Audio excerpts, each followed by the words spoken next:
Hello, everyone. Hope you're all doing well. My name is Eric Basta, Business Development Manager for NHMEP, New Hampshire Manufacturing Extension Partnership. Thank you for joining us for today's webinar, CMMC 2.0 and what it means for DoD manufacturers. Okay. No, back one slide, Paige. Oops, sorry. Sorry. I got excited. Okay. So, anyhow, we offer services in 3 key areas for product development. We work closely with the UNH College of Engineering for designing, developing, and manufacturing new products. We improve manufacturing processes by offering training on Lean, Six Sigma, ISO, geometric dimensioning and tolerancing, and plant layout, just to name a few. And we also help manufacturers reposition their business model to find new clients with our business growth training in the areas of marketing and sales. Okay, now next slide. Perfect. So this map shows you the National MEP Network. New Hampshire NHMEP is part of the national system of MEP centers linked through the U.S. Department of Commerce and Nist, National Institute of Standards and Technology. There's at least one MEP center located in all 50 states and Puerto Rico, and we're able to leverage a vast array of public and private resources and services that are available to every manufacturing enterprise in the state. Our mission's simple. We help manufacturers in New Hampshire improve their productivity, compete globally, and keep jobs in New Hampshire. And next slide.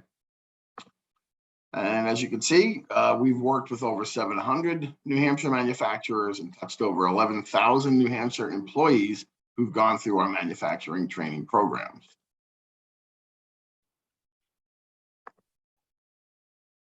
So our services, again, consist of 3 major areas. The first is operational excellence. This is where we offer training on Lean Six Sigma, plant layout, blueprint reading, geometric dimensioning and tolerancing, and lean, green, and energy services. The second area is workforce development. Here we're part of the Sector Partnership Initiative, or SPI, and that's where we work with middle schools, high schools, community colleges, and manufacturers to build a future workforce in New Hampshire. Every year we put on Manufacturing Month, and during Manufacturing Month, we coordinate school visits to manufacturers in the hope that some students will make manufacturing a career. Last year, we had over 1,900 student visits to about 62 manufacturers. In keeping with workforce development, we provide leadership training, team building, and problem solving, technical skills training, and training within industry. The third area is innovative growth strategies. That's where we offer the Sales Training Collaborative, a custom sales training program, web and SEO improvement services, and the Marketing Strategies Collaborative program. We also offer quality management systems training, which includes the various ISO standards.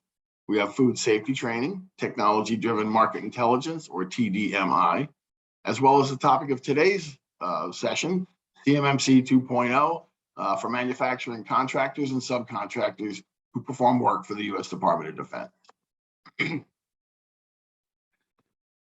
As for NHMEP's economic impact, after our clients have gone through one of our training programs, Nist MEP, where we receive partial funding, requires us to have them fill out an impact survey. And as you can see from the slide, it shows you the compiled economic impact we've received from our clients during the last 3 years. And next slide.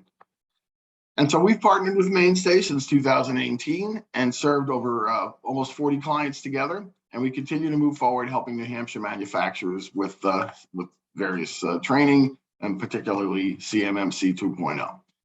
Now I'd like to introduce you to Paige Yater, Director of Information Security Program Management for Mainstay Technologies, our partner.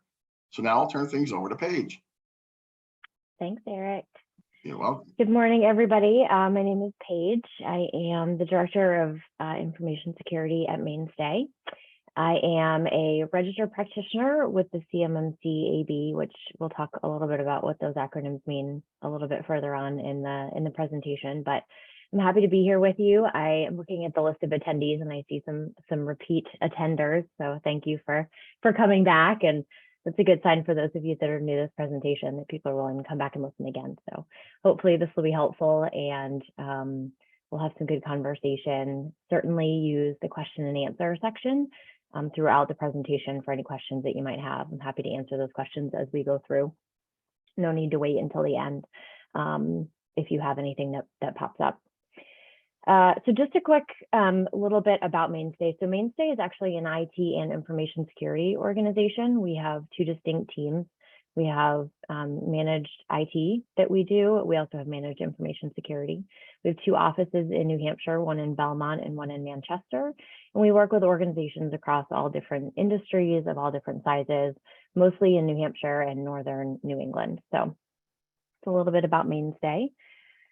The agenda for today. So we have 4 key sections that we're going to talk through. So we're going to start by talking about the model itself, and then we're going to dig into the rules, which basically are the guidelines for what you need to do, when you need to do it, how you need to do it, that type of thing.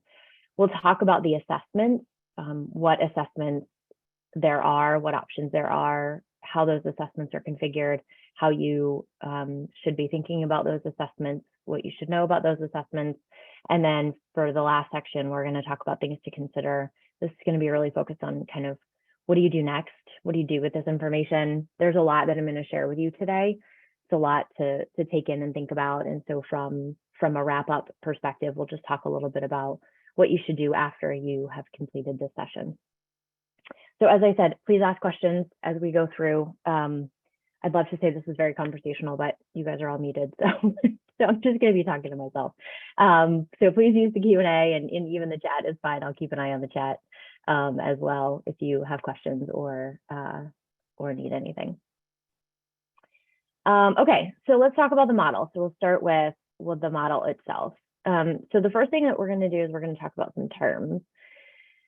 Terms are really important because they help you understand really specifically what it is that we're talking about. For those of you that are familiar with 800-171, which we'll talk about as well in the next slide, the important thing to know about CMMC is that it does differentiate based on information type.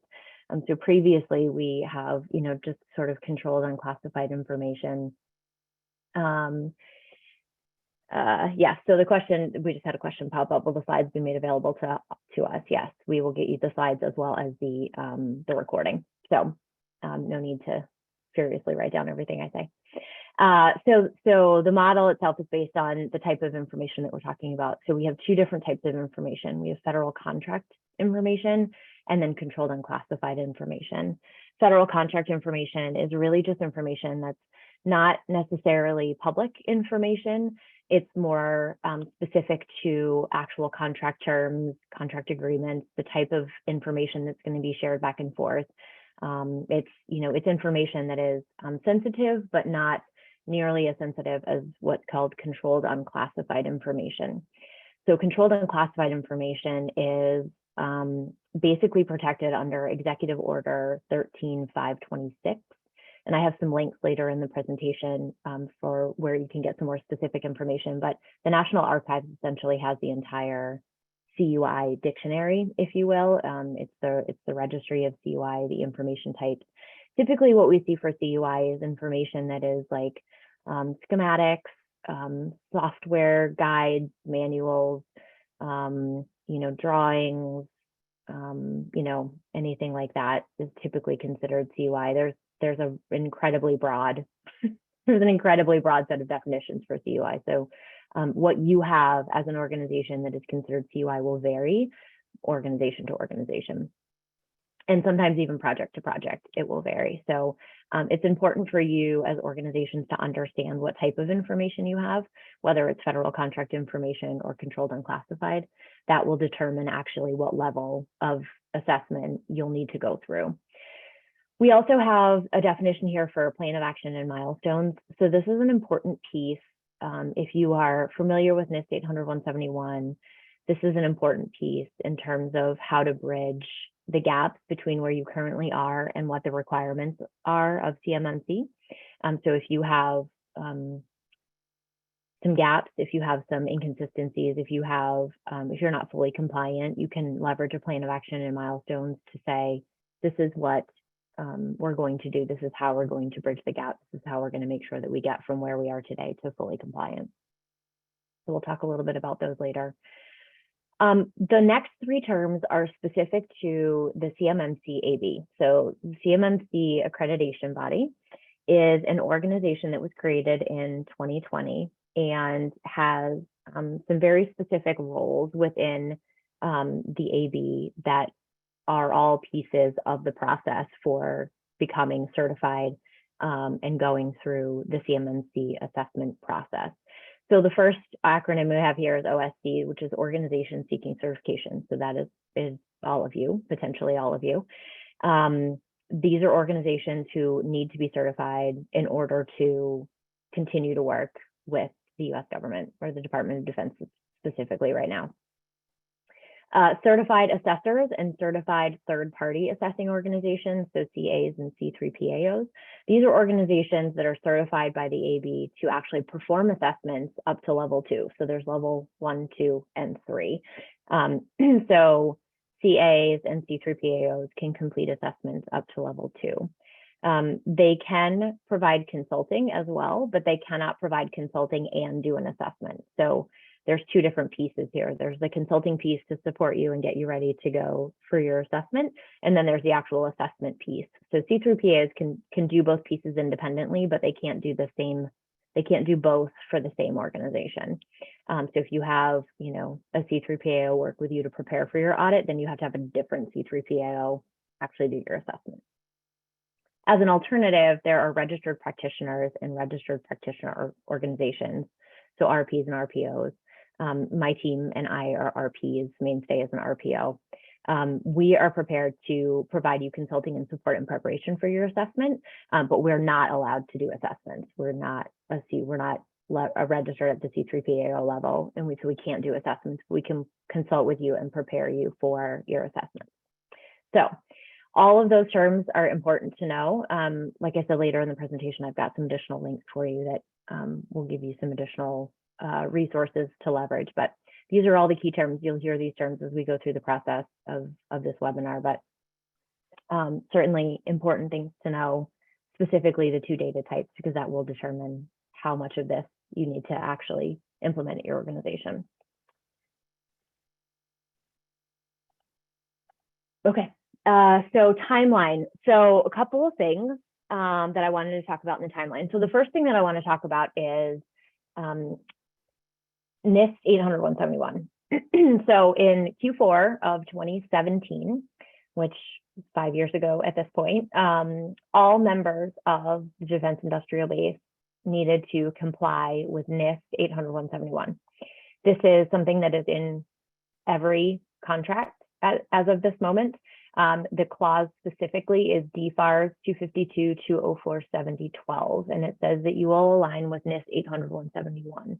Nist 800-171 has 110 requirements. So if you have a contract with this clause, you have signed that contract, or you have executed on any part of that contract, you have essentially attested that you are compliant with Nist 800-171.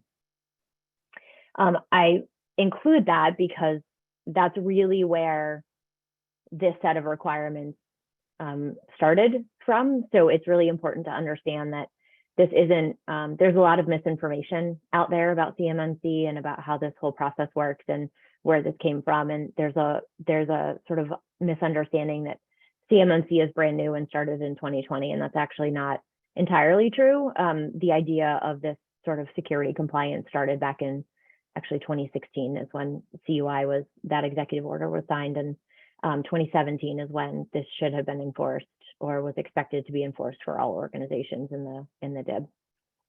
So I wanted to set that context. Starting in Q1 of 2020, CMMC was released. Now, CMMC was released to strengthen and build upon the DFARS clause -7012. There were some challenges with that in terms of accountability, if you will. So the way that the DoD wrote the DFARS clause, basically NIST 800-171, 110 requirements, you all as organizations were required to self-attest. And what they have found is that organizations either are not doing this at all or are attesting that they are fully compliant when in reality they're not. So the DoD identified that there were some gaps, there were some problems. They were still dealing with breaches. There was still leaking of information. And so in 2020, they made the decision, actually in 2019, they made the decision that they were going to create a new process, which is where CMMC came from.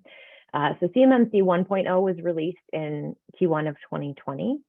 In Q4 of 2020, the first set of assessment organizations were trained, and there was a couple of DFARS clauses called the Interim Rules, which we'll dig into those in just a few minutes. But there were some additional clauses added. And then in Q1 2021, so a year after CMMC was released, the whole thing was put on hold and a full review of the CMMC program was reviewed. During that time, the first actual C3PAO was certified by the AB. So things were still happening, even though the program itself was being reviewed. In Q4 of 2021, CMMC 2.0 was released. Some changes were made to the model, which we'll talk about in just a minute. And then new rulemaking started. So everything in this process relies on the rules. So you might remember there's a section called the rules, which we'll talk about. But basically, there's a new set of rules that they're working on creating. In Q1 of 2022, there was change in ownership. So CMMC used to be owned by the Undersecretary of Defense for Acquisition and Sustainment and is now owned by the Chief Information Officer for the Department of Defense. So the ownership has changed. So this actually is a Department of Defense initiative and is now fully owned by the Department of Defense as opposed to Acquisition and Sustainment. That was an important shift because the DoD is really starting to take a lot more control and a lot more ownership over how this works and making sure that it's successful. So that was an important shift in ownership. So the DoD has direct oversight of how all of this works. And then anticipated Q1, Q2 of 2023, the expected completion of the new rules enforcing CMMC 2.0 are expected sometime at the beginning of next year.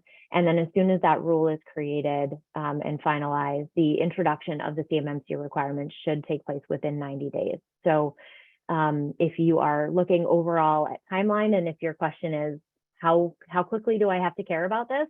The answer is today. You have to care about this today because within the next 12 months, 12 to 15 months, these requirements are going to be in a contract. You are likely to have some sort of an assessment completed. And as a result, there's a lot of work that goes into getting assessed, which I'll go into some of those details for you. But in this case, this is the timeline. So sort of started 5 years ago. There's been a lot of work in the last 2 years to get CMMC ready to go. We expect everything to be finalized by 2023, early first half 2023. And then you should start seeing these requirements show up in contracts with the DoD or with your primes within 90 days, so summer 2023. So I'm going to pause there really quickly.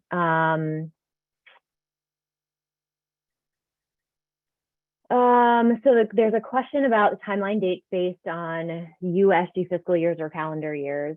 So this is just based on calendar year. So this is straight up just calendar time. The expectation is that so originally with CMMC, there was an expectation that this was going to be rolled out over the course of the next sort of 5 years. In 2020, we heard that the timeline was, through 2025. But then with CMMC 2.0 being released, they changed the process a little bit. And so now the expectation is that these are all be enforced Q2, Q3-ish of next year. And that is just standard calendar. Any other questions? Pause there. Okay, so I'm going to keep going. Feel free to ask questions. Okay, so the model itself. So this is what the model looks like. There are 3 levels, as I mentioned. The foundational level 1 has 17 practices, 17 requirements. This requires an annual self-assessment. So we'll talk about the assessment process later in the presentation, but these 17 requirements require an annual self-assessment. You will be at level 1 if you are holding federal contract information, so FCI. So if you remember back to the definitions that we talked about, FCI is what you are protecting at level 1. Level 2 is considered the advanced level. There are 110 requirements that align with Nist 800-171. This requires a third-party assessment for the most part, so the certified third-party assessing organization, the C3PAO, and you will need to get those every 3 years. So once you get your first assessment, your certification is good for 3 years, and then you'll have to reassess. There are a small subset, let me be more specific, there is a small undefined subset of organizations and projects, programs that may allow for self-assessment at level 2, but we expect that that will be a very small group of organizations. So anyone who is holding CUI, anyone who creates CUI, anyone who has CUI anywhere in their information system should expect to be at level 2 and should expect to have an assessment by a third-party assessing organization. Level 3 has more than 110 requirements. It's loosely based on 800-172. However, 800-172 and level 3 have not been finalized yet. So we're still waiting on more information there. Those assessments, if you have to align with level 3, will be actually government-led assessments. We believe that DCMA will actually be doing those assessments. So that level itself isn't finalized, and so we're waiting on more information. But at this point, most of the organizations in the supply chain, defense industry base, are going to start or manage or live at level 2. So we're going to focus on that today. Okay, couple of questions. So will there be guidance from contracts or DoD regarding what level we will need to be compliant with? Yes, so this is a great question. So what we understand is that in the new contract, so starting summer of 2023, in the new contract, there will be the DFARS clauses, which we'll talk about. And then within that DFARS clause, it will specifically call out which level of assessment you need to have completed in order to work on this project or this contract. So it should all be defined within the contract language itself. And then if you are working not directly with the DoD, but with a prime, the primes will be at a level that they have to flow down that requirement. So even if you have a contract from a prime contractor, it should also include that information as to what level you need to be compliant with in order to work on that particular project or contract. Okay, so there's another question regarding the timeline. Does that mean we can continue to take on contracts with CMMC requirements currently as we work towards full compliance by Q2 2023? So this is a great question. I don't believe, and I could be wrong, but I don't believe that there are any contracts out there at this moment that require CMMC specifically. The rulemaking for CMMC isn't finished. We'll talk about the rules in just a second. There are some rules that are in addition to 800-171, but my understanding is that there are no actual rules that have been approved for CMMC requirements. We are seeing prime contractors start to ask questions of their subs about how far along they are in the CMMC process. But at this point, the rulemaking for CMMC hasn't been finished or hasn't completed. And so you shouldn't have any CMMC requirements because none of those rules have been finalized as far as I know. If there's something specific, Martin, that you've seen that requires CMMC, I'd love to see that and talk through that. But as far as I understand, there are no active contracts. I did have a client reach out to us saying that they had something that they had a CMMC requirement in there, and when they asked their contract manager about it, they were like, "Oh, that's not supposed to be in there," and so they removed it, which was good because we had a little bit of panic. We were like, "Oh my gosh, is this real?" So at this point, as far as I know, there shouldn't be any CMMC requirements. It will all just be 800-171. But to answer sort of the spirit of your question, yes, you can continue to take on contracts. You can continue to align with 800-171. You can continue to use a plan of action and milestones to get there. So nothing should stop at this moment, but you should definitely be preparing for that level 2 assessment starting somewhere in summer 2023. So hopefully that helps. Let me know if there's any follow-ups on that. Okay, so now let's talk about the rules themselves. This is the part where I say you have to read the details of your contracts, which Everybody gets really excited about goody contracts. Okay, so I want to talk about, we have a couple different slides here with a couple different rules. So the first one is the current rule. So this is the rule that is currently approved. It's in, I believe, every DoD contract at this moment, and requires you to align with Nist Special Publication 800-171. The current rule is DFARS 252-204-70-12. It requires that you align with 800-171. It also requires that you self-attest to that, and it doesn't give the DoD any power to actually verify your contractors, your compliance with that. So I think probably if DoD came in and said, we want to audit you, then, I mean, that would be a thing that you would need to do. But in general, the way that the clause is written is that self-attestation, 800-171, and that's pretty much it. You don't really have to do anything else. You just have to say, yes, we're good to go, aligned with all 110 requirements. In 2020, in the interim space, so this is called the interim rule, in the interim space between 800-171 sort of phasing out and Cmmc sort of phasing in, right, taking control, two interim rules were created, DFARS 252-204-7019 and -7020. So these two rules together are considered, or these two clauses together are considered the interim rule. This took effect November 30th of 2020, and we have seen this actively in new contracts that have come up.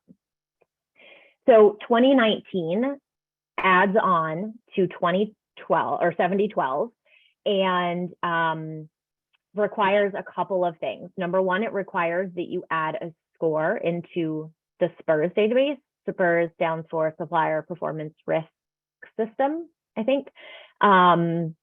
And you have to basically enter in a SPRS score as well as a date when you will be fully compliant with Nist 800-171. There are some documentation out there that allows you to calculate your score. So basically, the way this works is you go through the 110 requirements and you say whether you're compliant or not with each one. And then each one has a points value, and then you do some math and you end up with a score somewhere between 110, which means you're fully compliant with everything, and -205, which means that you're not compliant with anything. So I don't know why they felt like they needed to go in the -200s. It just feels a little bit rude, but you know, it's the DoD, whatever. So 110, -205, you just have to enter a score. There's no requirements for a minimum score. There's no score that will eliminate you from contention for any of these programs or projects. At this point, the contracting officers are just looking to see that you have a score and a deadline for when you're going to be fully compliant with 800-171. 7020 allows for the government. It gives an opening for the government to determine, based on the information that you have posted, whether or not they want to come in and assess you based on the contracts that you have, the type of vendor that you are, you know, the score. They can come in, the DoD can come in and complete an assessment. In addition, this requires that you also hold your subcontractors accountable to entering a SPRS score. Again, not being fully 800-171 compliant, but making sure that all of your subcontractors have a SPRS score in the SPRS database, or an assessment score in the SPRS database. So 7019 and 7020 just sort of pile on to 7012 and give the DoD a little bit more oversight, a little bit more control, a little bit more information.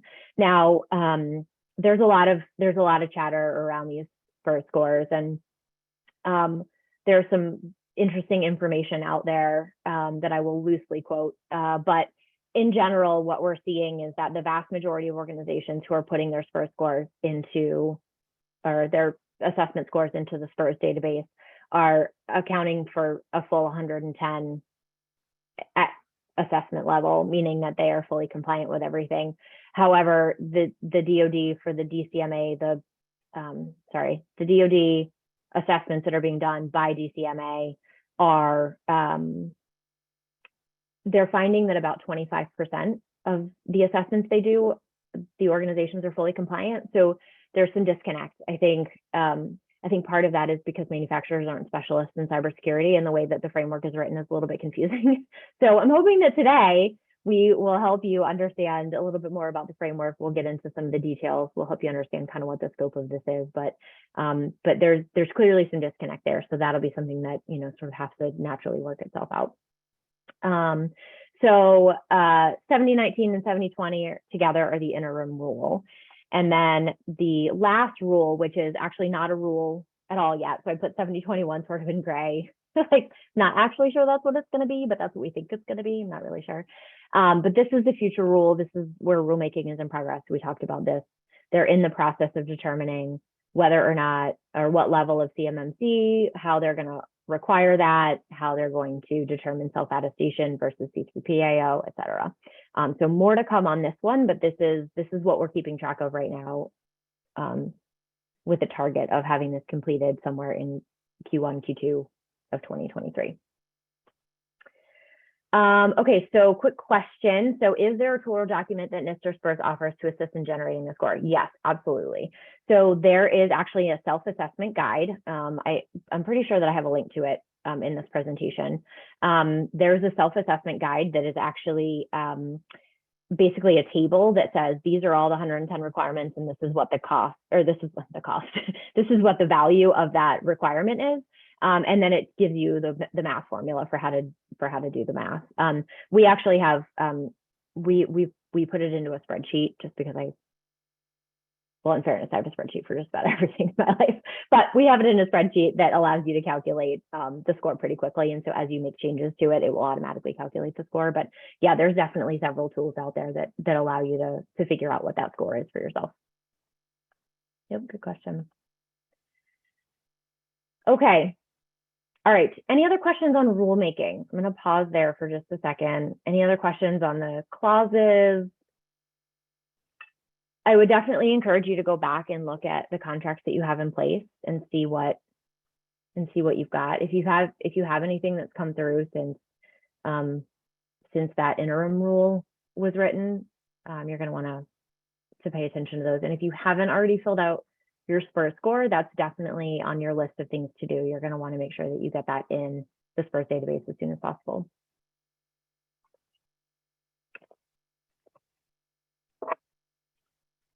Okay. Let's keep going. All right, so now let's talk about the assessment process. So the assessment process, we have two sections. One is about how the actual assessments work. And then the second part of this is about what are the actual requirements. We're going to talk a little bit about the technical. We're going to get a little bit in the technical weeds. Not super technical, but just so that you all have kind of a general understanding of the type of requirements, the type of list that we're talking about in order to align with these requirements. Okay, so the assessment process. So the self-assessment process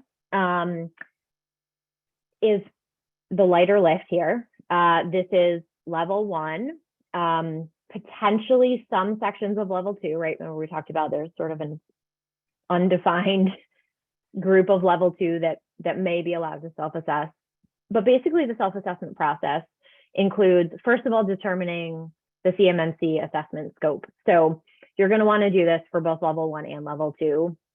But basically these scoping guides that are linked here give you information as to what's included in the scope and what's outside of the scope. So this helps you understand within your organization what portions of your infrastructure need to be included and assessed against CMMC and which don't. So we find that a lot of organizations, the entire organization needs to be assessed, because if they're holding CUI, for example, it's not segmented into one specific place. It's kind of everywhere.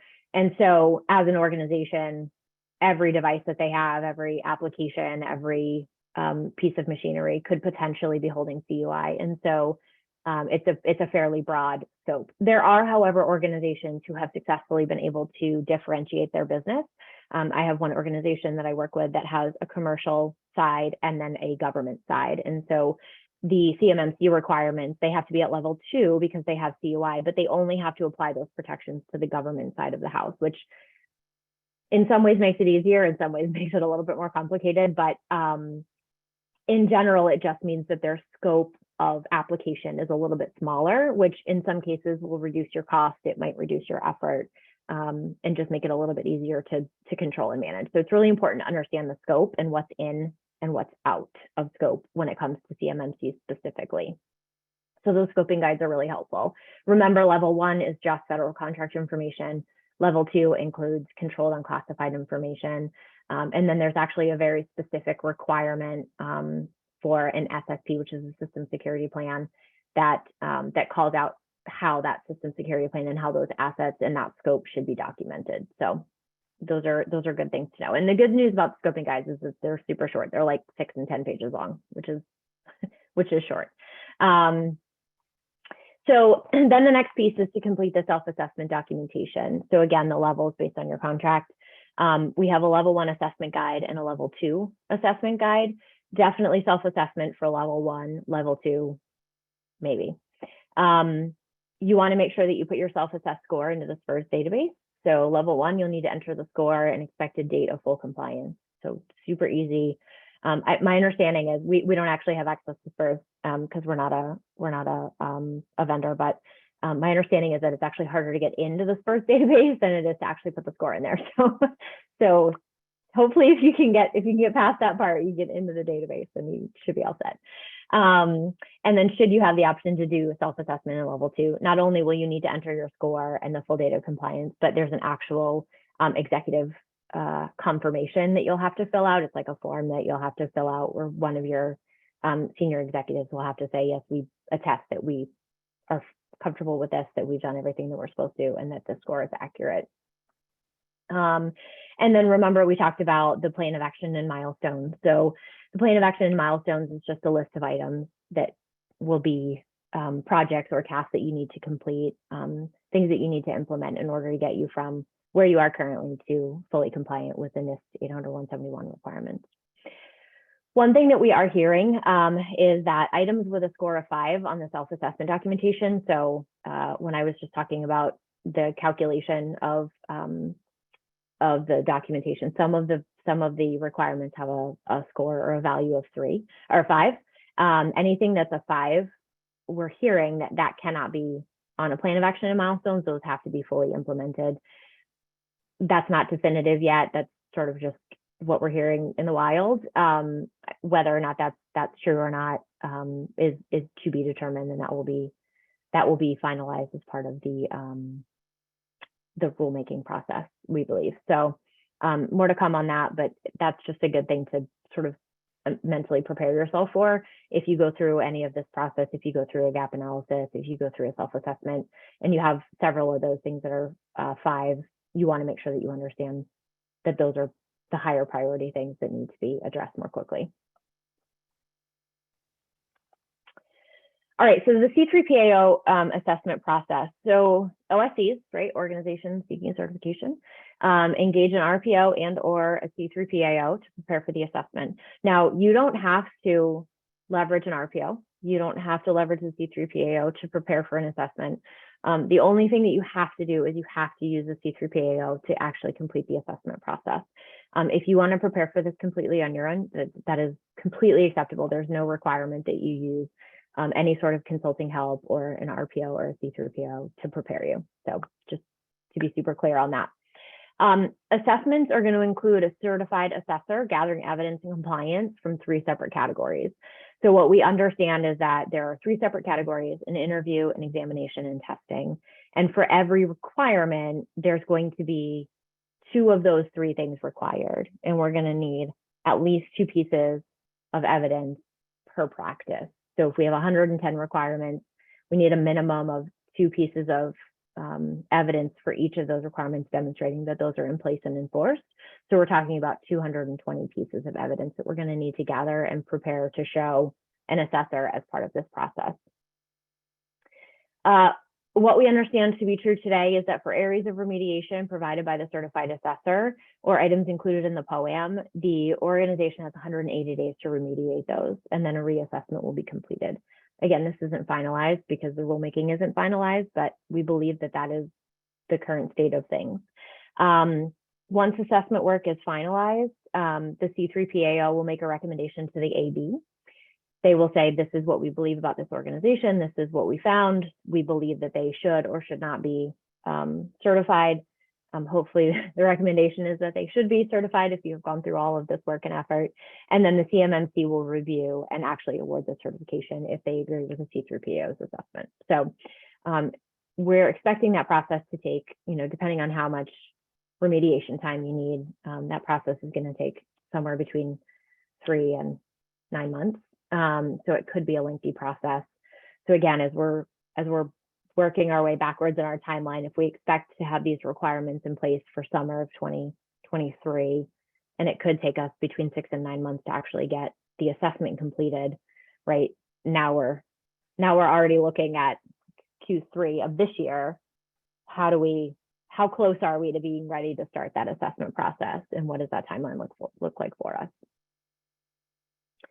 Okay, so those are the assessment processes.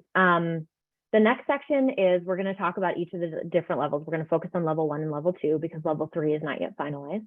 We're going to talk about the requirements that are in level 1 and level 2, technical things that you need to be thinking about, administrative things that you need to be thinking about, physical things that you need to be thinking about as you are approaching this topic. Certainly ask questions as we go through. There's a lot of content that's about to come at you.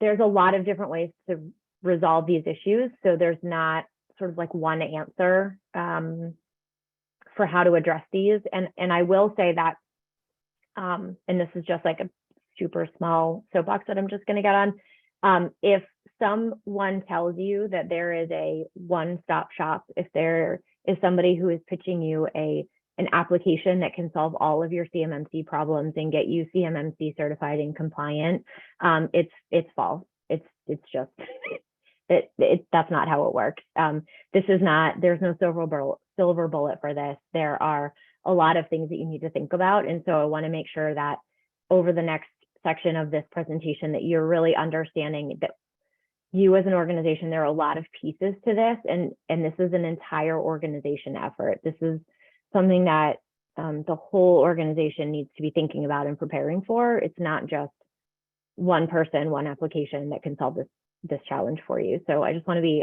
really clear. There's a lot of people out in the marketplace saying, "Oh, buy our tool and we'll get you CMMC certified in 2 weeks," which, first of all, you can't even really do that yet. So that's the thing. But 2 weeks is, it's not right. So there's a lot that goes into this. So just be aware of that. If it sounds too good to be true, it is. So question came in. Are you saying it will take 6 to 9 months for a C3PAO to do a level 2 assessment? Not necessarily. So the expectation is that the assessment process will take somewhere in the ballpark of 3 months. But if within that assessment process, you as an organization have remediation efforts that you need to take on, you have up to 6 months to remediate those things. And so if you get 60 days into the assessment and the assessor says, "Hey, listen, these 3 things need to be remediated," and that takes you 3 months, right? The assessment is sort of on hold for those 3 months. They won't finalize the assessment until you have completed those remediation actions so that you have a better chance of completing your assessment. So if you have everything in place, if you have all of your evidence, if everything's organized the way that it should be, it should only take about 3 months to get a C3PAO to complete that process. Between the C3PAO and the CMMC AB, I think 3 months is sort of the most reasonable expectation. But again, if there's remediation time periods in there that, depending on how long it takes you to remediate those things, we'll adjust that. So worst case scenario, it'll take you probably close to 9 months to get that done. At this point, I don't think anybody has actually been assessed. I don't think anybody's gone through an assessment. We have C3PAOs that are certified and ready to do assessments. I don't know how many of those have actually been done. We only have 7 C3PAOs right now, which we're estimating somewhere in the ballpark of like 80,000 organizations in the DIB will actually need to be assessed. So, I mean, you can do the math. 7 organizations, 80,000 organizations need to be certified, right? kind of weird math, but so yeah, so what we're hearing right now is just that it's going to take about 3 months, but there is that remediation option for you. So good question though. Okay. All right. So moving on. All right. So now we're going to get into some of the stuff, right? So this is the lift. This is how you actually get done what you need to get done here. So level 1 is considered that basic level. We have 6 domains, which are sort of just groups of requirements, and we have 17 individual practices that need to be met in order to align with level 1, which, as a reminder, is to protect federal contract information. So level 1 components we have here. So I've broken these out into technical, physical, and administrative because they're very different. So a lot of organizations will hand CMMC to their IT staff and say, this is figure this out. But there are things that are far beyond the scope of IT that need to be accounted for. And so that's why just a few minutes ago, I said, this is a whole organization effort. This isn't just an IT effort. We can't do it without IT. IT is critical to this. But with just IT, there are some things that we're going to miss out on. So I've broken it out into technical, physical, and administrative, just so that you can see kind of the differences in what actually needs to happen and sort of where the effort comes in. So for level 1, under the technical pieces, so we need to have role-based access and least privilege in place. And basically what this means is that we need to ensure that people in your organization, users in your organization, only have access to the information that they need to do their job. So role-based access and least privilege are a little bit different in that role-based access is really tied to what should someone have access to based on their role. So at Mainstay, I'm Director of Information Security. I have my team, but I don't need access to all of the HR information for everyone who works at Mainstay. That's outside the scope of my role, right? Our HR manager, on the other hand, absolutely needs all that information. So based on my role, I shouldn't have access to certain pieces of information, certain databases. So the expectation here is that you are granting access based on individual roles. Within the access to systems, we're also applying least privilege, meaning that if you have access to a system, that you have the least amount of access to that system that allows you to perform your job function. So we want to make sure that we're aligning our user access and our access controls with both roles-based access and least privilege. Over credentialing or over allowing access is a really significant issue in a lot of organizations. Sometimes from an ease of use perspective, there's access that's granted, just because, we need you to do this one thing. So it's important to understand how access is granted in your organization and what those roles and those least privilege guidelines are and should be. And then making sure that you're actually adhering to those is another piece of that. Each individual user and device should have its own unique authentication. So it should have its own unique identifier. It should have its own unique authentication. In this case, because it's level 1, we're talking about a username and a complex password, meaning complex, we could talk for a while about password philosophy here.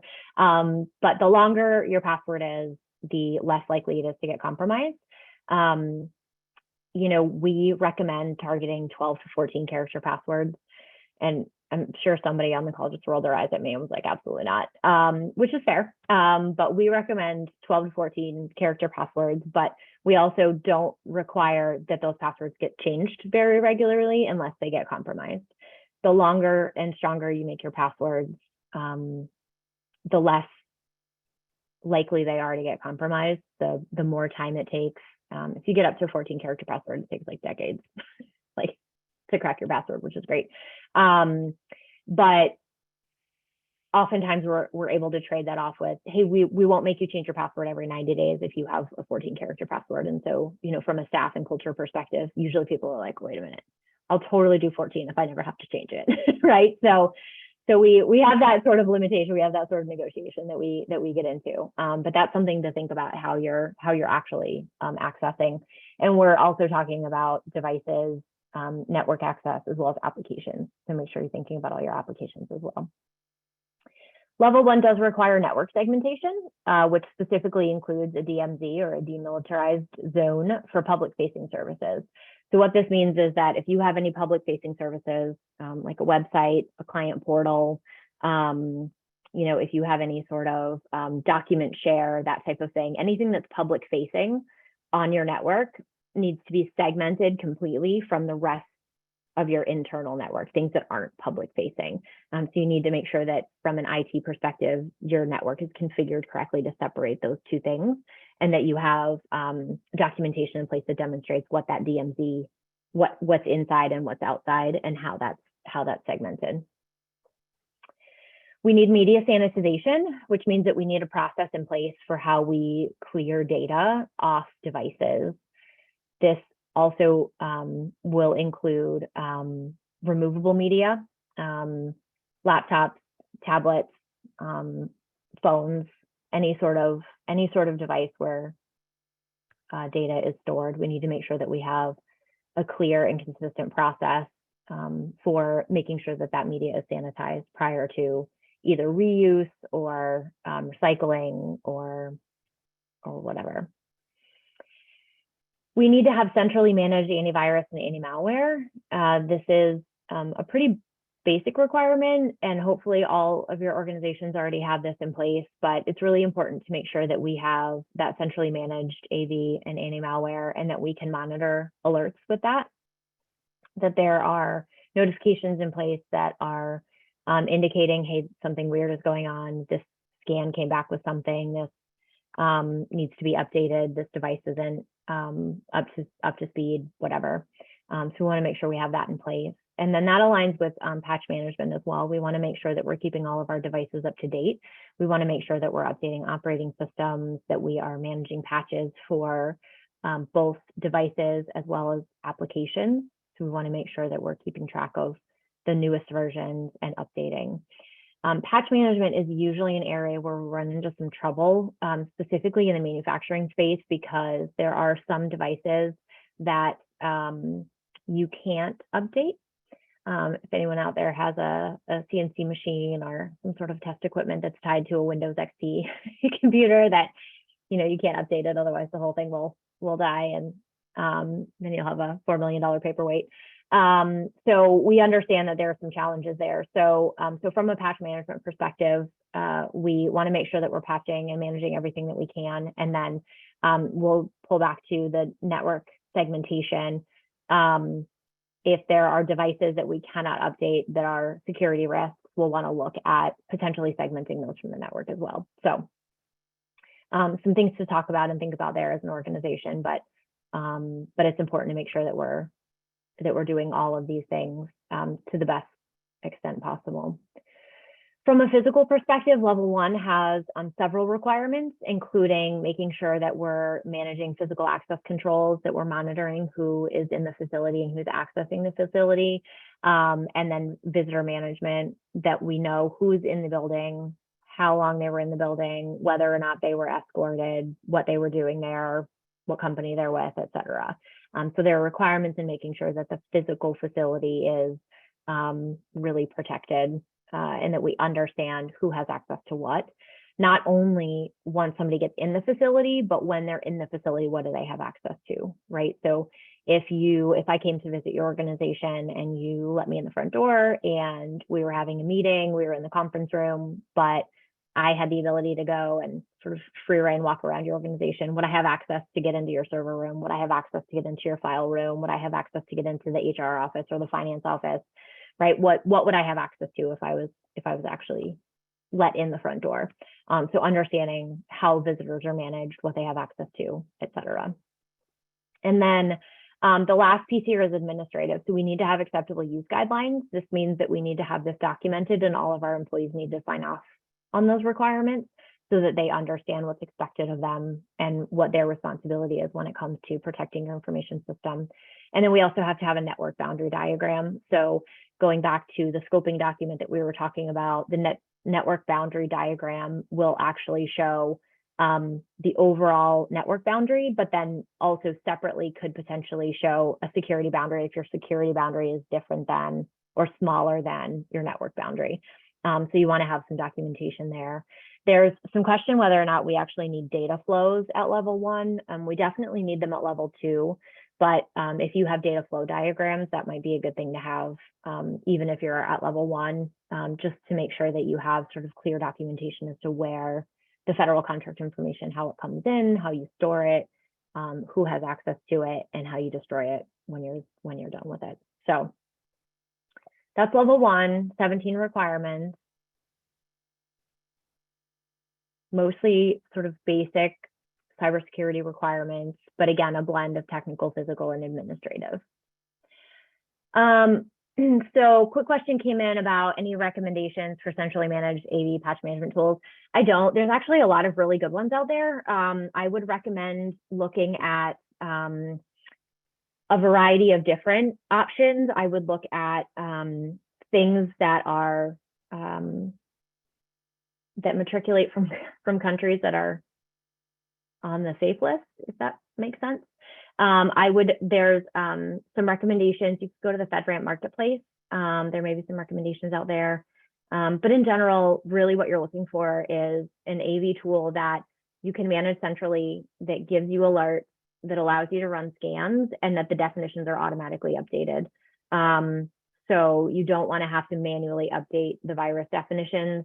So if you can find an AV that matches those requirements, then you should be good to go. And patch management tools vary depending on what your organization infrastructure is, whether you're fully on-prem, whether you're fully cloud, whether you're right. I mean, it kind of varies, but there's a couple of different options out there. So I don't have anything specific that I can tell you. I need to know more about your actual information system to make a more specific recommendation, but really just make sure that you're looking for things that you can manage and monitor, that you can report on, and always keep in mind the evidence piece.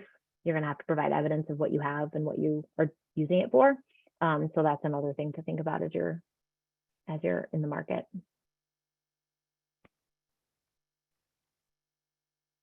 Okay. All right, level 2. So here we go. We have 14 domains, 110 practices. So level 1 to level 2 is a massive jump, right? We went from 17 to 110. So that's a massive jump. We have 14 domains here. We previously had 6. So you'll see all the 6 same domains here, plus some additional ones that are interesting. There are some here that you probably have thought of. There are some here that you may not have paid much attention to up to this point. So let's jump in. So this, we actually have 2 separate slides. So this slide is the technical side, and then the physical and administrative will be on the next slide. So let me just talk a little bit about level 2 as a whole. So level 2 assumes that you have a fully matured information security program in place at your organization. That's essentially what we're aiming for. The pieces that we're going to talk about here are layers of that program, but the overarching goal of level 2 is to ensure that you have a fully comprehensive managed information security program.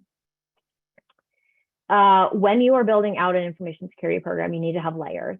So you probably have heard terms like defense in depth and layers of security. We often talk about, like, when you're building a program, you're sort of building the onion, right? You want to have multiple different layers that overlap a little, but not completely. And so that if one fails, the next one can protect your organization. So these are the technical layers that we're talking about, because the layers overall in a program aren't always technical.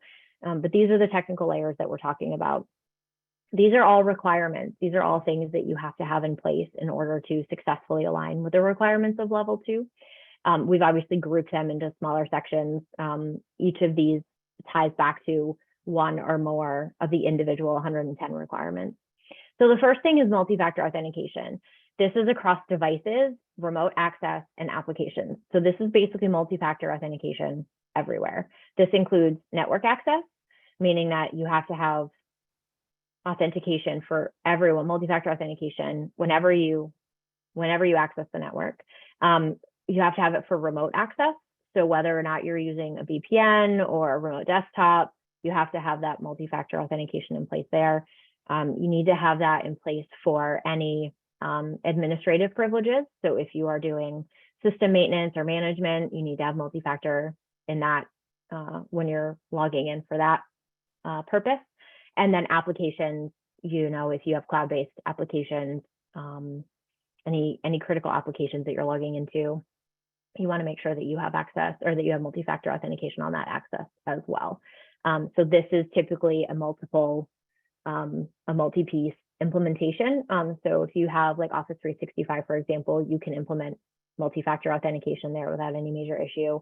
When you're talking about network access, you may need to leverage a tool like Duo, or you could use Microsoft Authenticator, or you could use a smart card or a YubiKey. There's a variety of different ways to do that, but you need to have that multi-factor authentication in place across all of these components. The next one is a SIM solution. Now I have a little asterisk next to this, is SIM solution required. So the reason I have this is because in the set of requirements that we have here, it doesn't specifically say you have to have a SIM solution in place. What it says is that you have to gather all your logs, you have to correlate your logs, you have to alert on specific logs, you have to investigate those alerts, you have to react to those alerts, you have to document those, you have to keep logs for a certain period of time, you have to archive them, you have to back them up, right? There's a lot of requirements. And in theory, if you had one or two people whose entire function was to manage your log management setup, you could potentially do this without a SIM solution, but it's really not cost effective or a reasonable approach. So we say the SIM solution is required. You're not going to find any requirement specifically that says you have to have a SIM solution, but in order to reasonably and efficiently meet the requirements within 800-171, you're going to want to have a SIM solution in place. It just makes more sense from a cost and effort perspective. Group policy and network hardening. So there are a lot of requirements in level 2 that are tied to group policy and network hardening. These are things like making sure that you've got systems locked out after 15 minutes of inactivity. This is the limiting how many times you can reuse a password. It's security banners. Whenever you log in, there has to be a security banner that says, hey, please note this is a system that may contain sensitive information and you're responsible for protecting whatever information you have access to, so on and so forth. So there's a lot of group policy that needs to be implemented. From a network hardening perspective, we're talking about things like encryption across the board. So you want encryption on endpoints, you want encryption on servers, you want encryption on mobile devices. Ideally, we would have encryption on removable media like USBs, et cetera. Now, applying encryption across the board is potentially, depending on how far your organization is in this process already, could be a significant lift. So you're going to want to prioritize how you do the encryption. The most mobile things should be prioritized first, right? So laptops and cell phones. If you have CUI on cell phones, if you have email on cell phones, you want to make sure that you have encryption on those two things first, because those are the most mobile, those are the most likely things to get stolen or to walk away. Then you want to focus on the less mobile things, right? Move on to your desktops, move on to your servers, that type of thing. DNS filtering needs to be in place. Mobile code management. So mobile code in this case is more specific to, it's not actually like cell phones, which is a common misperception. Mobile code in this case is things like Adobe and Flash. you want to make sure that you have controls over what versions of Adobe and Flash are on your network and how those are managed. There are some tools out there that allow you to manage those applications and the version of those applications. There are also, however, some challenges. Again, in the manufacturing space, there are applications that if you update, if you update Java, something doesn't work anymore. If you update Flash, something doesn't work anymore. So you want to be careful about that. But that's an important piece of making sure that that your network is protected. Wireless security, ideally, we want to end up with 802.1x in place for wireless. WPA2 encryption is acceptable, but we really would like to get to 802.1x. That will help you more completely meet all of the requirements here. You also want to make sure that from a wireless perspective that you have your production wireless and your guest wireless segmented, or you just never let guests access your wireless at all. So you want to make sure that you have those two things segmented and keep those two pieces separate. The next one is usually one that is the second eye roll of the presentation. So individual users shouldn't be local admins.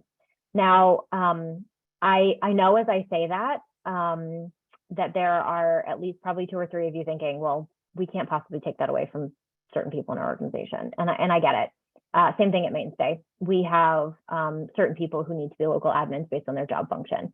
So the challenge with local admins is that whatever security protections you put in place, local admin privileges give them, the individual users, the ability to work around, not all of them, but some of them. And so you sort of lose that oversight as an organization for protecting your infrastructure. So we encourage you to not have any local admins. However, there are situations that you can't function without giving someone local admin access. So this is an important two-part topic. So there's 2 things that I want to make sure that I sort of really clearly drive home with you all.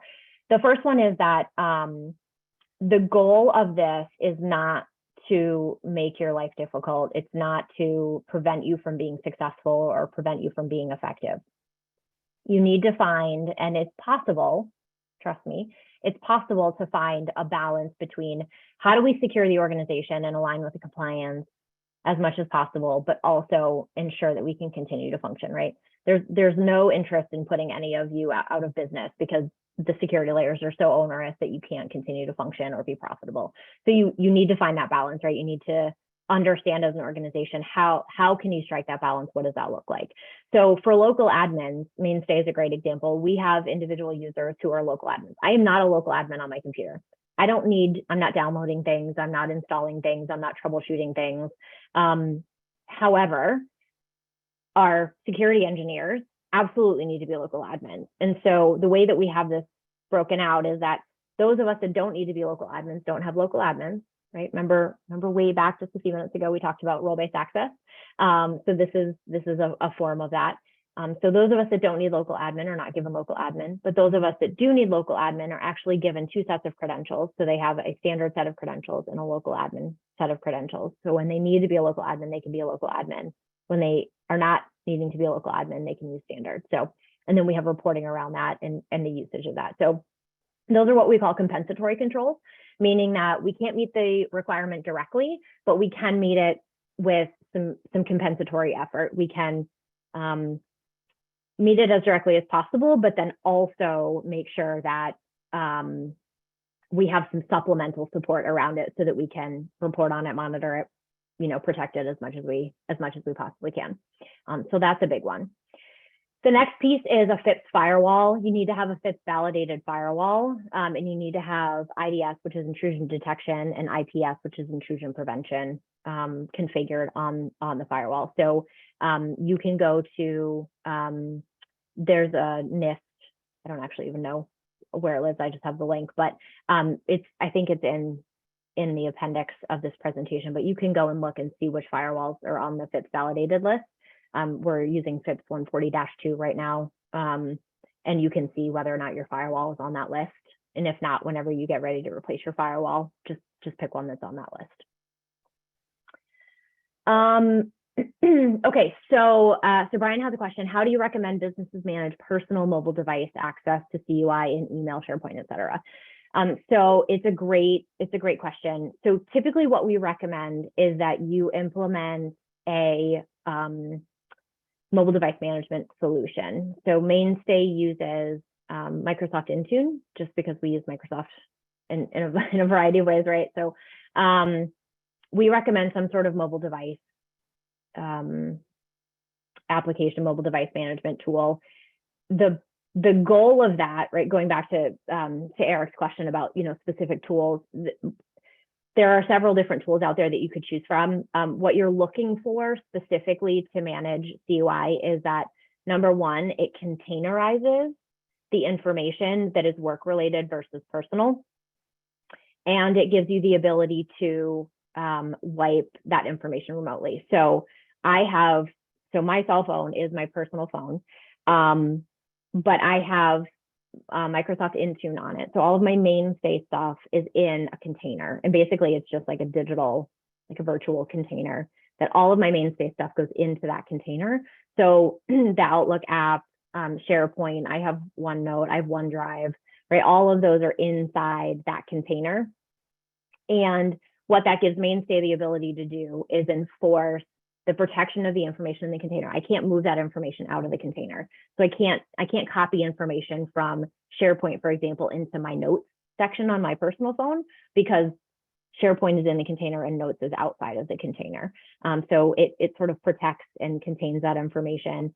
And then what ends up happening is if I were to leave Mainstay, our engineering team can just go in and basically remotely wipe the container, which means that I take my personal phone with me, no harm, no foul, and all of my Mainstay stuff is protected, and they know that I'm not taking that with me.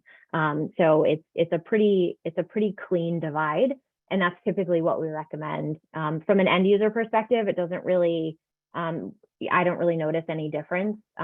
It does require certain things, like you have to have a passcode, because when you have a passcode on your phone, it encrypts the information. So there are certain things that, certain policy requirements that you have to have on your phones. So if you have a population of people who don't have passcodes on their phones, that will be a shift for them. They'll have to have passcodes. And then the only other shift would be, well, there's probably a couple of different shifts depending on how your team is using it, but that's what we typically recommend, is that the containerization. It doesn't have to be Microsoft Intune, but you need that containerization piece is the most important piece to keep everything separate. All right. Okay, so then continuing on with our technical. So we have advanced email protections. So for advanced email protections, we're looking for link protections, link review, link scan, link whatever. You want to have documentation attachments scan. So for us, we use Microsoft Office ATP, Defender ATP, I think it's what it's called, and it basically just scans attachments in our emails and tries to detonate the links to make sure that they're not malicious. So you need to have advanced email protection. Sandboxing is an important piece. Again, there's a variety of different tools out there, but you want to have just those advanced email protections in place. Mobile device management with containerization, we just talked about that for personal devices.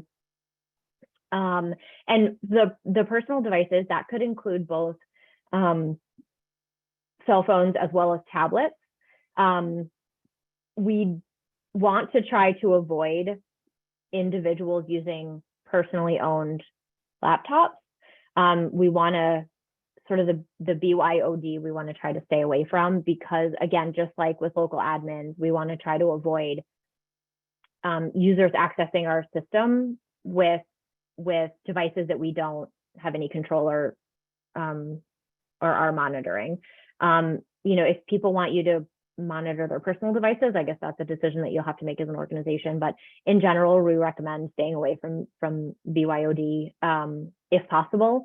If not, then we go to our compensatory controls and we, put some regulations and some structure in place to say, this is how you have to manage your personal device in order for you to have access to our information system. So that's another piece. If they have a personal laptop, You could potentially use mobile device management for that, depending on the solution that you choose. But if they have like a personal desktop, it doesn't typically work that way. The next piece is configuration and change management. So this is sort of a weird, like, it's sort of technical, but not really. So I've included it in the technical because it starts with the technical team. So anytime we are making changes to our configuration, anytime we're making changes to the organization, to devices, to security configurations, to security layers, we need to put that change through a configuration and change management process so that we're documenting what those changes are. We're documenting the security risk of those changes. We're documenting the approval for those changes. And then we're documenting that those changes took place successfully. And so we can go back and say, you know, these are the things that happened. So for example, if you had an incident, if you had a breach of some sort, you know, in August, and, you know, you said, okay, well, in the last 6 months, these are the changes that we've made to our organization, right? We want to have that record of changes so that we can go back from an incident response perspective and understand what happened.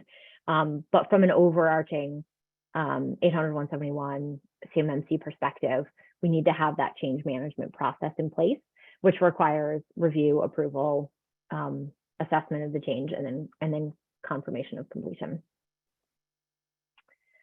Application and communication, whitelisting and blacklisting. So applications need to be managed for your organization in terms of what applications you have in place. So you want to have either a whitelist or a blacklist approach for applications. Whitelisting for applications is kind of a nightmare, if I'm just being really frank. It's kind of a nightmare. It's really difficult to do, especially in this day and age with all the potential applications out there. So we typically recommend a blacklist approach for applications, meaning that you outlaw specific types of applications or specific categories of applications, and then are really, you know, specific about what people can and can't, you know, download, how they should and shouldn't download things. From a communication perspective, you want to try to have both inbound and outbound communication filtering. So again, whitelisting or blacklisting approach, you know, you want to make sure that you're monitoring that traffic both in and out. And so having those rules in place and being able to demonstrate that you have rules for filtering that traffic is really what we're targeting here. Asset inventory. So this is a big deal in terms of understanding what application or what assets you have in your information system. This also includes removable media. So things like USB sticks, CDs, that type of thing. You want to make sure that you understand your full set of assets. This ties back to a couple of different things. First, this ties back to the scope. So you need to understand what all the assets are that should be connecting to your information system. And in order to understand your scope, you have to know what those assets are. You can't really define your scope if you don't know what assets are connecting. Secondarily, you want to make sure that you know what assets should be connecting, so that if there are assets that are connecting that you don't expect, that you can identify those and that you know that there are things that are connecting that shouldn't be connected. So in order to successfully do either one of those things, you have to have that full asset inventory. And that's something that you have to take on a regular basis and then manage and maintain ongoing. It can be something that you do manually. It can be something that you do digitally. It just depends on what tools and applications you have and how you want to manage that. But there's some options there. You just need to be able to demonstrate that you have that inventory, that you check it periodically for accuracy, and that somebody is owning and managing that. And then the last piece here is the backup solution. So you want to make sure that you have a comprehensive backup solution in place, which means that you perform backups on a regular schedule, that you test the validity of those backups, and that those backups are encrypted. We also recommend that you have a backup that's both on-site and one that's fully off-site, fully disconnected from the network, so that in the event that you get hit with ransomware, your backups aren't also impacted. We've seen that happen, unfortunately, in the wild pretty regularly. Backups are kept segmented but still on the network, or they've been kept, you know, in a cloud application that's connected to the network, right, through a VPN or something like that. And the backups end up getting encrypted with the rest of the network. So you want to be really careful about that piece of it. So make sure that you have those backups, make sure that you're testing those backups. And when we talk about testing, we're not talking about just making sure that, like, you got the little green box that says, hey, your backup was successful. We're talking about actually going in and trying to restore a file or a folder or a document from that backup to ensure that it actually worked the way that you expected it to. Okay, I'm going to pause there for a second. Questions?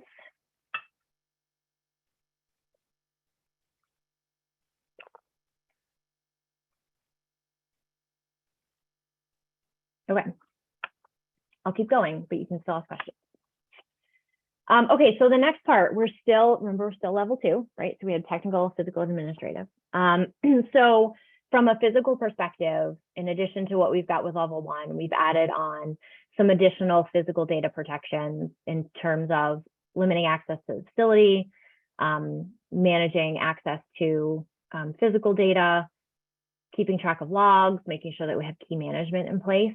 You know, if you're an organization that has physical keys, you want to make sure that you have really strong key management and that you know what keys are out there and who has access to those keys. And when somebody leaves, you want to make sure you get those keys back. If you don't get those keys back, you want to make sure you change the locks, which is kind of expensive and a pain in the butt, but you want to make sure that you have those protections in place so that, you know, you're limiting access, the physical access. And you also need to make sure and demonstrate that you have logs for who has access and who shouldn't.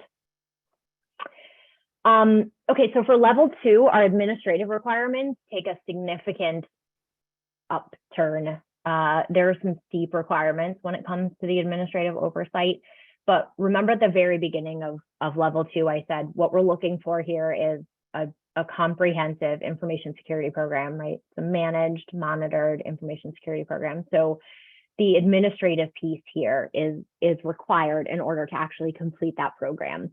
This includes things like a system security plan, which is a complex set of documents that basically has pretty much everything around how you're going to manage your organization and your information security. So it includes network diagrams, data classifications, media labeling requirements. It includes basically all the decisions that you've made as an organization for how you're going to manage the information security. So it's the sort of official record of this is what our program looks like. This is how we're going to manage that program. And these are the things that we're going to do to ensure that we have all the right things in place. Risk and security assessments with mitigation plans and oversight. So you need to have periodic risk and security assessments. Now, what does periodic mean? I don't know. We recommend, I don't know, 15 to 18 months. You know, a lot of organizations try to go for annual, but the challenge with annual assessments, in my opinion, is that when you get through the assessment, you typically have a sort of big pile of work that you need to get done, and you start working on it, and life happens, and you know, so usually in a 12-month period, you haven't really made as much progress as you could have made, and so reassessing, knowing that you haven't completed everything that you wanted to complete the first time around, seems like a sort of silly use of resources to me. But you know, typically you want 15 to 18 months. When we get to the point where we're looking at the actual certifications, you have to recertify every 3 years. So you need to have those periodic assessments within that 3-year time frame. So, you know, so my recommendation is somewhere between every 15 and 18 months, but you know, just depends on sort of how you want to manage those and what those look like for you. The most important part about those is that you need to have mitigation plans as well as oversight. So you need to be able to say, hey, we did a risk assessment. These were the 6 things that we were going to do as a result. This is the evidence that we did those 6 things, or we changed one of those 6 things to this other thing for whatever reason. And right, this is the evidence that we did what we said we were going to do. You need to have a vulnerability management program. Now, the reason that I did not include this in the technical piece is because vulnerability management is much broader than just technical vulnerabilities. So vulnerability management includes oversight for vulnerabilities to your organization from a technical perspective, for sure. So you need to do vulnerability scanning, both externally and internally. You need to do patch management on all of your devices, like we talked about in level 1. You need to understand what's happening in the industry. You need to track your vendors and what vendor breaches are happening. You need to understand overall vendor management, vendor gaps, vendor issues. You need to understand business process vulnerabilities, right? So there's a lot of vulnerabilities that could happen in your organization, and they're not all technical.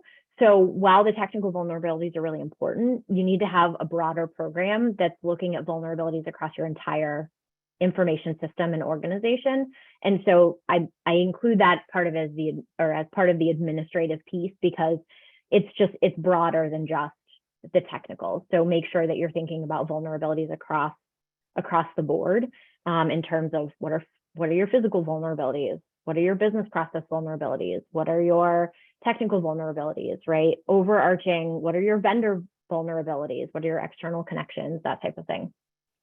So make sure that you're thinking about that. Business continuity and incident response.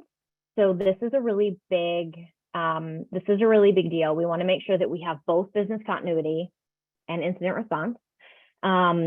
Business continuity includes both sort of disaster recovery as well as business continuity, meaning that if something happens, how do you continue your business going, which is that overarching business continuity. That may turn into some more broad disaster recovery, meaning that our building burned down, and our business continuity is how do we keep going while we're trying to figure out where we are, and then how do we actually recover from that fully. So there's a couple of pieces to that. So making sure that you have a comprehensive plan in place. This is tied again to backups, system accessibility, but this is also about resourcing and who has access to what, and how are people going to continue to work, and how are they going to continue to access your applications? How are they going to, where are they physically going to work? What can they do? What can't they do? When I lived in South Carolina for a while, and we had hurricanes, and our entire town would have to evacuate. And so what's the plan there? Where do all your employees go? Who's going to continue to work? Who can evacuate to a place where they can continue to work, and who can evacuate to a place where they can't? There's a lot of questions about that have to be thought through. And so this is a bigger response, or a bigger approach that we need to think about. And then incident response is really tied to incidents, specifically security, but also things like natural disasters, et cetera. All of this needs to be tested. So not only do you have to have a plan in place, but you also have to make sure that you're testing everything, and that you're evaluating your ability to react and respond. And then have documentation around how did it go? How did our testing go? What did we learn? What are we changing as a result? How are we going to do things differently? Continuous monitoring is really just the overarching who's looking at everything, who's making sure that all the things are happening the way that they're supposed to, who's keeping track of the evidence list, who's keeping track of, people who are missing pieces of the process, who is keeping track of, change management, who's keeping track of all the tools, the inventory, all that kind of stuff. And it could be that individual people are owning different components, but then there should be some sort of overarching individual of the organization that looks at all of everything, so that they have that full picture of continuous monitoring. And then the last piece here is really focused around personnel security. So it's important to make sure that we have employee training in place, and that we have formal onboarding and offboarding processes that include background checks. So we need to make sure that we're looking at, insider threat's a big deal these days. So we need to make sure that we're focusing on our personnel security, that we know how we're onboarding, how we're offboarding, looking at things like access, right? It's going all the way back, role-based access, least privilege, that type of thing, and making sure that we're also severing all of those ties in the event that somebody is offboarding. So I'm going to stop there. See if anybody has any questions. We're getting close. We're almost done, I promise.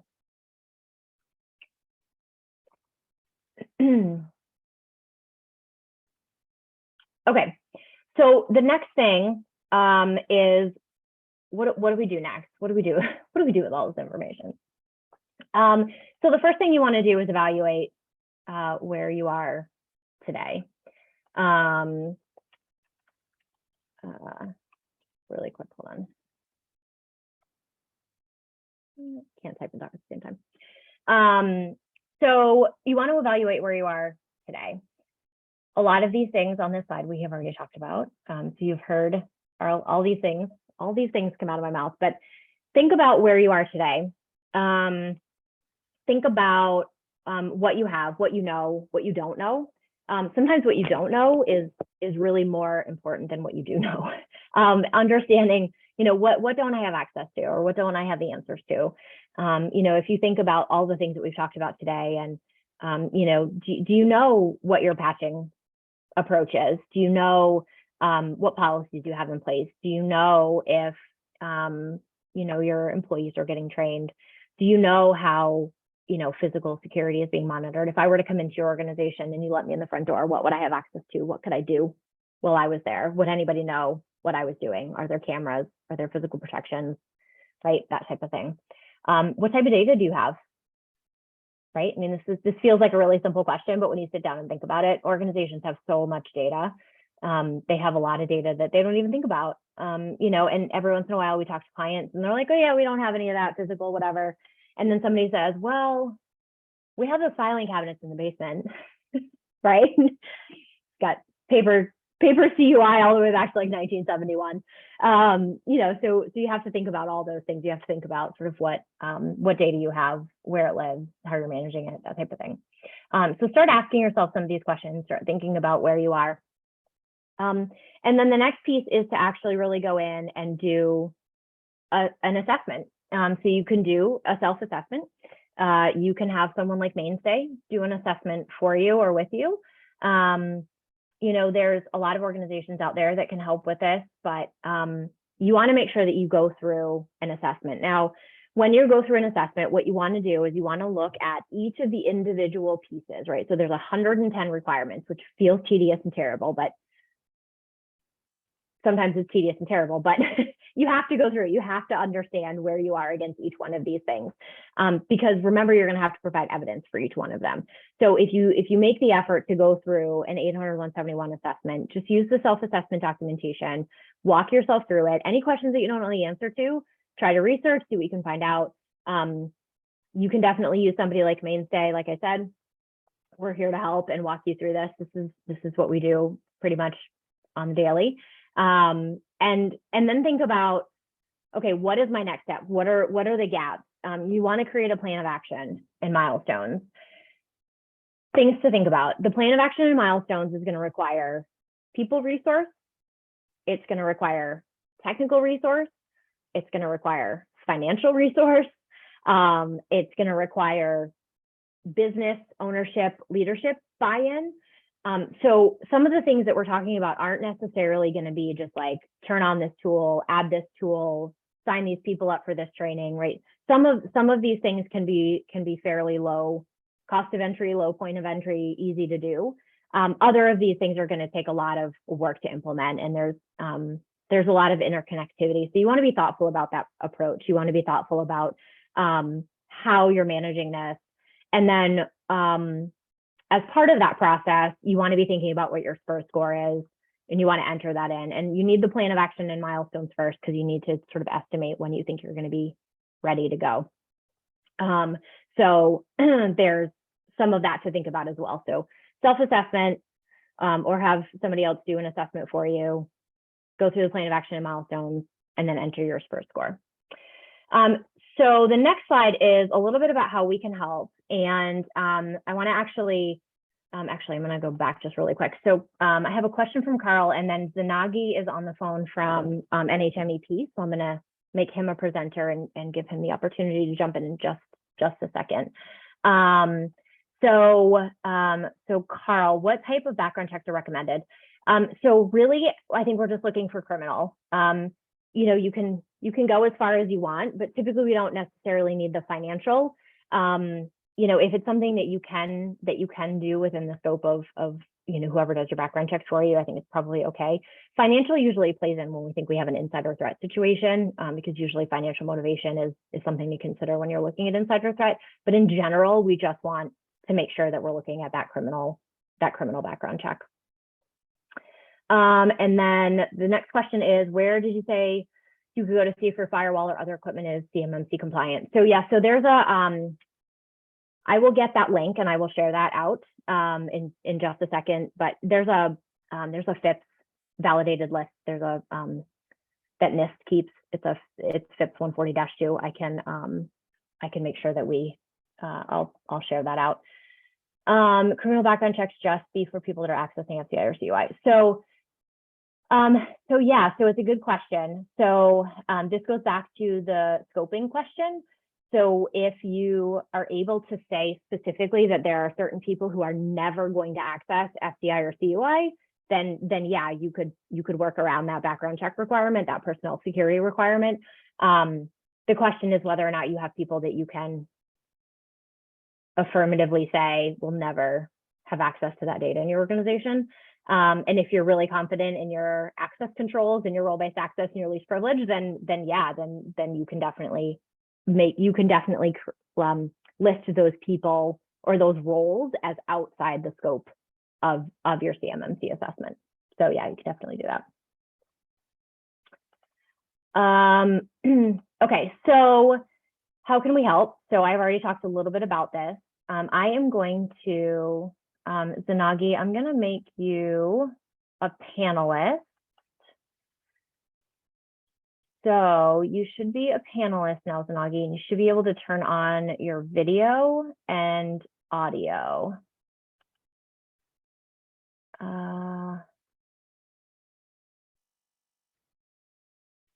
So just make sure you unmute yourself, Zanagi.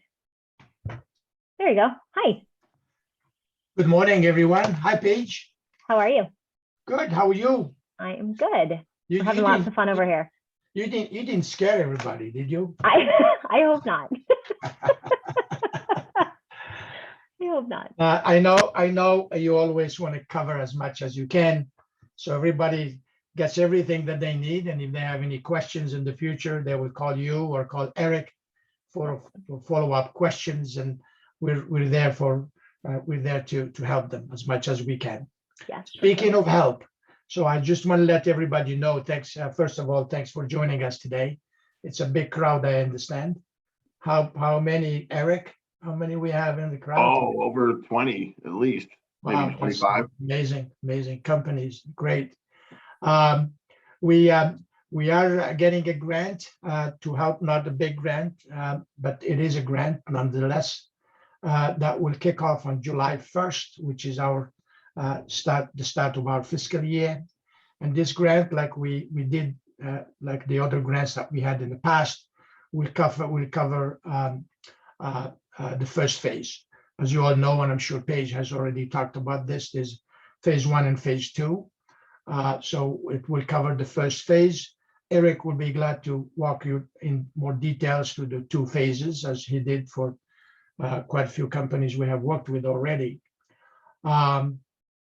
It starts on July 1st, like I said, and first come, first serve.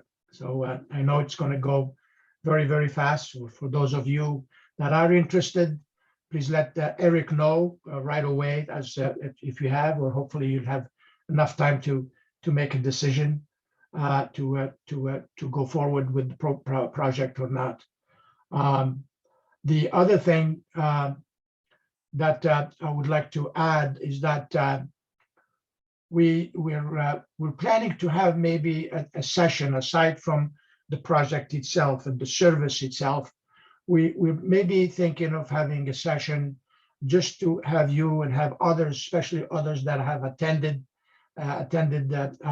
used our services, to brainstorm and to talk about their experiences, instead of just having an educational session, just to get their feedback, follow up with them. Things change when we talk about standards. I am an ISO 9001 person, certified lead auditor, and all that. I did it for many years in the past, but things always change. There are updates, but it's good to keep up with all those that we have served, to hear from them, see if they're maintaining their system, and if they are as secure as they should be.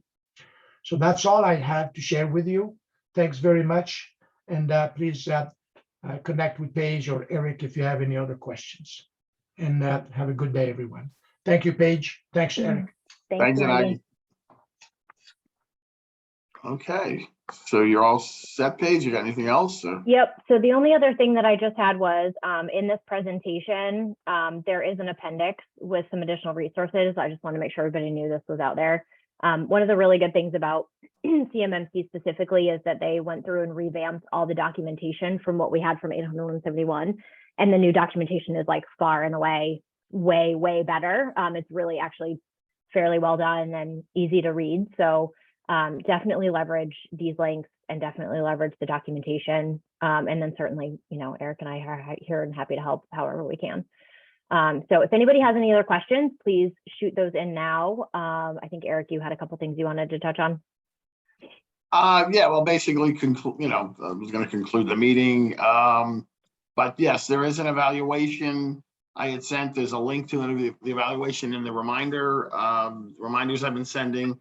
So make sure you do that. It's very important to us. That's how we know how to improve our webinars.